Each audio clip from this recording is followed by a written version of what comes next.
যদি কখনো কাউকে হারিয়ে ফেলো এবং তার থেকে কষ্ট পাও, তখনই মনে করবে তুমি পৃথিবীতে একাই এসেছিলে। জীবনে কারো উপর খুব বেশি নির্ভর করা ঠিক না, কারণ অন্ধকারে নিজের ছায়াও নিজেকে ছেড়ে চলে যায়। আমি অভিমান করি তুমি আমার কষ্ট বুঝবে বলে, আমি দূরে সরে যাই তুমি আমাকে মিস করবে বলে।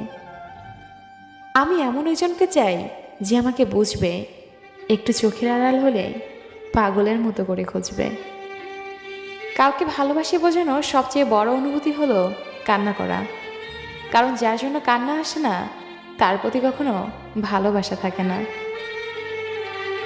বাস্তবতার অজুহাতে যে তোমাকে ভুলে থাকে সে কোনোদিন তোমাকে ভালোবাসেনি। হাজার ব্যস্ততার মাঝেও একটু সময় বের করে যে তোমার খোঁজ খবর নেয় সেই তোমাকে সত্যিকার অর্থে ভালোবাসে। প্রতিটি জীবন একটা সম্পর্কের কাছে দুর্বল থাকে, যেখানে কিছু অবুঝ সরলতা আর কিছু বর্ণিল মুখের ভাষা জীবনকে স্বার্থহীনভাবে কাঁদায়। কাউকে দুঃখ দিলে তোমাকে দুঃখ পেতেই হবে, সেটা আজ হোক অথবা কাল। এটাই অতি বাস্তব।